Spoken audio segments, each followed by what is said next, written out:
Hello viewers, if you are new to the channel, please hit the like and subscribe button and share it with your friends. Also, click on the bell icon so that you get the latest information about the videos that are uploaded. Hello students, welcome back to the new video. In this video, we are going to continue the ongoing chapter number 8, Winds, Storms and Cyclones.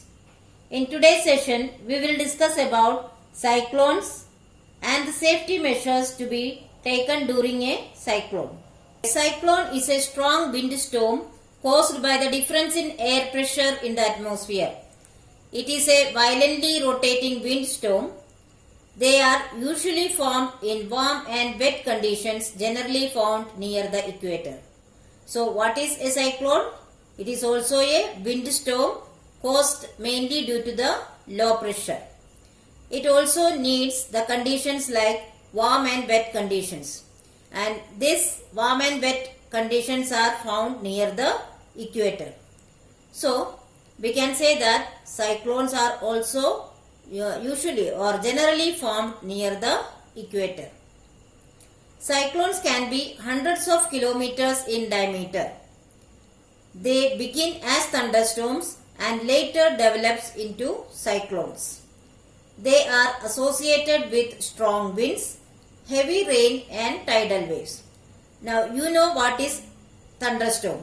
So cyclone also begin as thunderstorm and then later it is converted into cyclones. So cyclones are usually accompanying the strong winds, heavy rain and very high tidal waves. Now we will see how is a cyclone formed. Cyclones usually develop over the oceans and move towards the land. Warm and moist air over the ocean surface rises upward in the atmosphere and reaches the cooler regions. So, what we can say, cyclones are usually formed over the oceans and it slowly moves towards the land. You know that warm and moist air over the ocean surface, when it gets heated up, it expands and rises up. And this air reaches in the cooler areas in the upper higher atmosphere. On reaching the cooler regions, water vapor condenses and releases the heat into the atmosphere. You know that when the air reaches in the cooler atmosphere, it condenses to form tiny droplets of water. So when water vapor is changed into liquid form, it releases heat. This heat is released into the atmosphere. The heat released to the atmosphere warms the air around. The air tends to rise and causes a drop in pressure. That means when the heat released by the formation of water droplets warms the air around. Again, this hot air rises into the higher atmosphere. More air rushes to the low pressure area. That means when the warm air rises into that area, the cooler, denser air rushes into that area. The process repeats and the water vapor continues to release heat. So this chain of events ends with the formation of a very low pressure system with very high speed winds revolving around it. That means when the hot air rises up to that area, the cooler, denser air comes to take that place. This chain continues. So this will result in a high speed winds revolving around the low pressure area. This weather condition is called as cyclone. A large cyclone is a violently rotating mass of air in the atmosphere. The center of the cyclone is a calm area and it is called eye of the storm. The diameter of the eye varies from 10 to 30 km. Eye of a cyclone is a region free of clouds and with a light winds. What does it mean?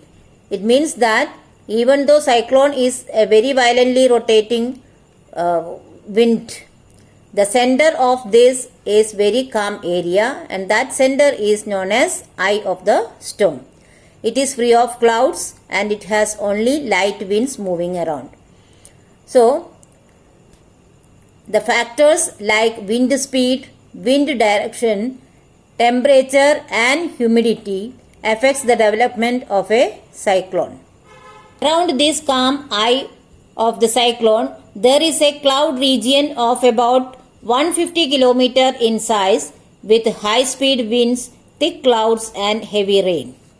So, the cyclone is having very high speed winds, thick clouds and heavy rains. Cyclones develop over the oceans and may move over land, causing great damage. The entire coastline of India is vulnerable to the cyclones, but eastern coast is more vulnerable than the western coast. A cyclone is known by different names in different parts of the world. A cyclone is called a hurricane in the American continent, but in Philippines and Japan it is called as typhoon.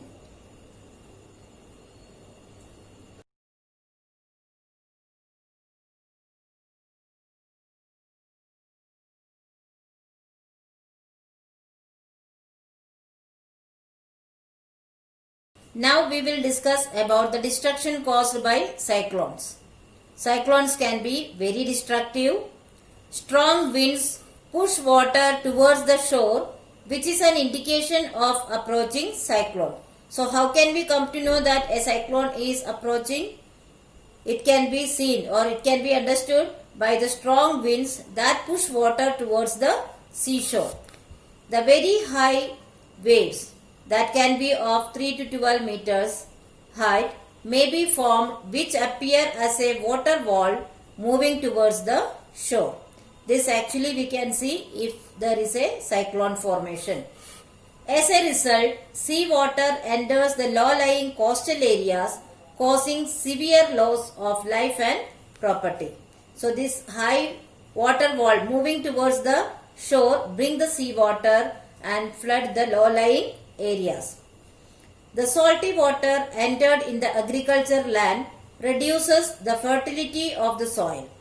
That means when the salt water enters into the agriculture land, it destroys the fertility. That is, the quality of the soil is disturbed. It reduces the fertility of the soil. Heavy rain also causes flood. High speed winds accompanying a cyclone can damage houses, electric poles, telephones and other communication systems, trees, etc., causing tremendous loss in life and property.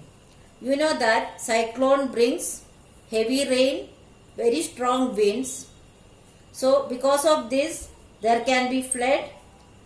It can damage the houses or it can uproot the trees. It can even destroy the electric poles and other communication systems. All this will cause tremendous damage to the life and property. Now let us see what is a tornado. A tornado is a violent twisting funnel of wind with its narrow end towards the land. It is formed when a funnel-like column of air sinks down a storm cloud. It means that tornado is having the shape of a funnel. Its narrow end is towards the land. It is usually formed when a funnel-like column of air comes down from a storm cloud.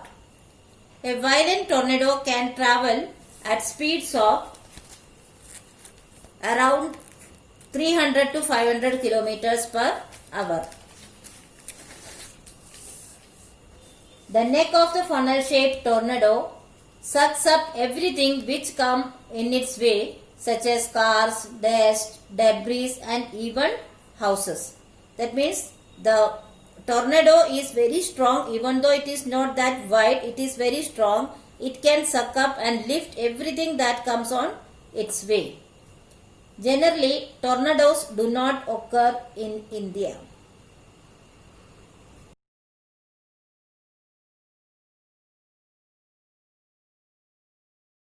Now we will discuss about forecasting and warning system of a cyclone. The development and movement of a cyclone is studied with the help of a satellite and cyclone detection radars installed along the coastal belt of India. Children, you know that India has got a very long coastline. So, the satellites pictures and the cyclone detection radars installed along the coastline of India help us to study the movement and the formation of the cyclone and give the warning and forecasting about a cyclone. With the help of this, a cyclone alert is issued 48 hours in advance and a cyclone warning is issued in 24 hours in advance. That means, first of all, within 48 hours of the formation of cyclone, a cyclone alert is given, and afterwards, when it is confirmed, a cyclone warning is given within 24 hours. The message is broadcast every hour or even half an hour when a cyclone is near the coast with the help of television and radio. So every 1 hour or half an hour, the warning is broadcast through television and radio. The Indian Meteorological Department, that is IMD, is responsible for circulating the warnings about the dangerous weather conditions. Warning is issued to minimize the damages. So, which organization is responsible? Indian Meteorological Department, that is IMD. It studies the development of the cyclone, it makes the forecasting and also give the warning through the broadcasting centers. Several national and international organizations cooperate to monitor the cyclone related disasters. Now let us discuss the safety measures to be taken in case of a cyclone. It can be in two parts. First, we will discuss about the safety services done by the government. First one, providing information about a cyclone and warning people, fishermen, ships, ports, airlines and various government agencies. Fishermen should not venture into the sea during a cyclone warning. So providing the proper information to all this at the proper timing is one of the important work to be done by the government. Second one is construction of cyclone shelters in the cyclone prone area.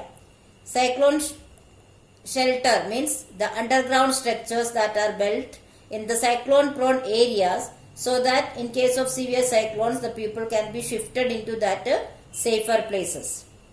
Third one, shifting the people quickly to a safer place. This is also a work and duty of the government. Fourth one, delivering accurate and effective cyclone forecast and warnings. The second part is action on the part of people. That means people also have to perform their some duties during the cyclone. Pay attention towards warning broadcast from time to time. People should listen and pay attention to the warning. In case of a cyclone warning, stock necessary food items and medicines. Do not stand near metallic objects or near an open window.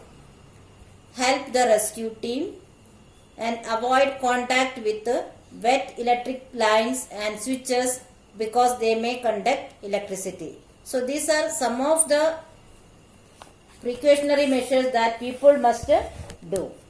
Along with that, avoid going in flood water and be careful of snake bites because the cyclone is always accompanying with a heavy rain. So the area may get flooded and the dangerous animals can come in the flood water. So we should avoid going into the flood water. Keep emergency phone numbers of police, ambulance and fire brigade handy. That is a must for the people to follow. Do not take shelter under the trees because they may get uprooted uprooted due to strong winds. Never take the shelter under the trees because heavy winds, strong winds and heavy rains can uproot the trees. Last, keep extra torch light because electricity may get disconnected. So because of all these atmospheric conditions, the electric poles can get uprooted or damaged. Therefore, it is always necessary to keep an extra torch. So these are the precautions to be taken during cyclone. So students, I hope you have understood the topics very well. But still, if you have any doubt, you can write in the comment section. I will surely try to solve it as soon as possible. Here are some review questions. Please solve it in your notebook. Thank you.